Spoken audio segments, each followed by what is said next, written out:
ಹಾಸನ ಜಿಲ್ಲೆಯಲ್ಲಿ ಏನಾಗ್ತಾ ಇದೆ ಗೊತ್ತಾಗ್ತಿಲ್ಲ. ಪ್ರತಿ ದಿನ ಒಂದೊಂದು ಕೇಸ್ಗಳು ಬರ್ತಾ ಇದೆ ಹಾರ್ಟ್ ಅಟ್ಯಾಕ್ನಿಂದ ಸಾವನ್ನಪ್ಪಿರೋದು. ಈಗ ಹಾಸನದಲ್ಲಿ ಹೃದಯಾಘಾತಕ್ಕೆ ಮತ್ತೊಂದು ಬಲಿ, 19 ಅಂತ ಅನ್ಸುತ್ತೆ ಮೋಸ್ಟ್ಲಿ.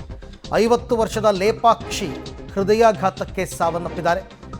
ಪರವಾಗಿಲ್ಲ, ಬಟ್ ಅಂದರೆ ಇದು ಯುವತಿಯರಿನಲ್ಲ, 50 ವರ್ಷ ಆಗಿದೆ. ಬೇಲೂರು ಪಟ್ಟಣದಲ್ಲಿ ನಡೆದಿರೋ ಘಟನೆ. ಹಿಟ್ಟಿನ ಗಿರಣಿ ನಡೆಸ್ತಾ ಇದ್ರಂತೆ ಲೇಪಾಕ್ಷಿ ಪತಿ ನಾಗರಾಜು ಅವರು. ಸೊ ಹಾಗಾಗಿ ಈಗ ಮತ್ತೊಂದು ಅಂದರೆ ಸಾವಿಗೆ ಕಾರಣ ಹೃದಯಾಘಾತ. 50 ವರ್ಷದ್ದು ಫೋಟೋದಲ್ಲಿ ತಾವು ಗಮನಿಸ್ತಾ ಇದ್ದೀರಾ ಇವರನ್ನು. ಅಲ್ಲಿಗೆ ಇದು ಹೆಚ್ಚು ಕಡಿಮೆ ಕಳೆದ 38-40 ದಿವಸದಲ್ಲಿ 20ನೇ ಸಾವು ಅಂತ ಅನಿಸುತ್ತೆ. ಇದು 19-20ನೇ ಸಾವು.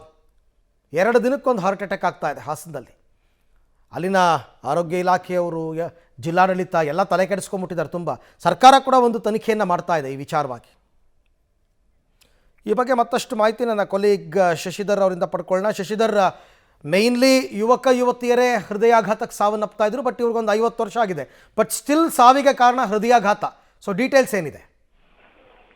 ಅರವಿಂದ್, ನಿಜವಾಗೂ ಹಾಸನ ಜಿಲ್ಲೆಯಲ್ಲಿ ಒಂದು ಹೃದಯಾಘಾತ ಪ್ರಕರಣಗಳು ದಿನೇ ದಿನೇ ಹೆಚ್ಚಾಗ್ತಿದೆ. ಅದರಲ್ಲೂ 20 ವರ್ಷದ ವಯೋಮಾನದಿರ್ಬೋದು, 50 ವರ್ಷದ ಒಳಗಿನವರದ್ದು ಹೆಚ್ಚಿನ ಸಂಖ್ಯೆಯಲ್ಲಿ ಸಾವನ್ನಪ್ತಾ ಇದ್ದಾರೆ. ಇಂದು ಸಹ ಬೇಲೂರು ಪಟ್ಟಣದ JP ನಗರದಲ್ಲಿ ಮಹಿಳೆಯೊಬ್ಬರು ಹೃದಯಾಘಾತಕ್ಕೆ ಬಲಿಯಾಗಿರ್ತಕ್ಕಂಥದ್ದು. ಲೇಪಾಕ್ಷಿ ಎಂಬವರು ಸುಮಾರು 50 ವರ್ಷ ಆಗಿರುತ್ತೆ. ಅವರು ಆರೋಗ್ಯವಾಗಿ ಇದ್ರು ಅಂತೇಳಿ ಅವರ ಕುಟುಂಬಸ್ಥರು ತಿಳಿಸ್ತಾ ಇದ್ದಾರೆ. ಇಂದು ಬೆಳಗ್ಗೆ ಮನೆಯಲ್ಲಿದ್ದಂತಹ ಸಂದರ್ಭದಲ್ಲಿ ಅವರಿಗೆ ಸುಸ್ತಾಗಿದೆ. ಈ ಸಂದರ್ಭದಲ್ಲಿ ಅವರು ತಮ್ಮ ಪತಿ ನಾಗರಾಜ್ ಅವರಿಗೆ ನನಗೆ ಸುಸ್ತಾಗ್ತದೆ ಅಂತ ಹೇಳಿದ್ರೆ ಕೂಡಲೇ ಅವ್ರನ್ನ ಅಲ್ಲೇ ಬೇಲೂರು ತಾಲೂಕು ಆಸ್ಪತ್ರೆಗೆ ಕರೆದುಕೊಂಡು ಹೋಗ್ತಾರೆ. ವೈದ್ಯರು ಪರೀಕ್ಷೆ ಮಾಡುವಷ್ಟರಲ್ಲಿ ಅವರು ಲೇಪಾಕ್ಷಿ ಅವರು ಹೃದಯಾಘಾತದಿಂದ ಸಾವನ್ನಪ್ಪಿದ್ದಾರೆ ಅಂತ ಹೇಳ್ತಾರೆ. ಆದ್ರೆ ಲೇಪಾಕ್ಷಿ ಅವರು ಗೃಹಿಣಿಯಾಗಿದ್ದು ಅತ್ಯಂತ ಆಕ್ಟಿವ್ ಆಗಿದ್ರು. ಅಲ್ಲದೆ ಹಿಟ್ಟಿನ ಗಿರಣಿ ಇತ್ತು ಅವ್ರದ್ದು, ಅದನ್ನು ಸಹ ಅವರನ್ನು ನೋಡಿಕೊಳ್ತಿದ್ರು. ಆದ್ರೆ ಇದ್ದಕ್ಕಿದ್ದಂಗೆ ಈ ರೀತಿ ಸುಸ್ತಾಗಿ ಹೃದಯಾಘಾತ ಬಲಿಯಾಗಿರೋದು ನಿಜಕ್ಕೂ ಒಂದು ರೀತಿ ಎಲ್ಲರಲ್ಲೂ ಒಂದು ಆತಂಕವನ್ನ ತರಿಸಿದೆ. ಒಟ್ಟು 40 ದಿನಗಳಲ್ಲಿ ಹಾಸನ ಜಿಲ್ಲೆಯಲ್ಲಿ 19 ಮಂದಿ ಹೃದಯಾಘಾತದಿಂದ ಸಾವನ್ನಪ್ಪಿರ್ತಕ್ಕಂಥದ್ದು.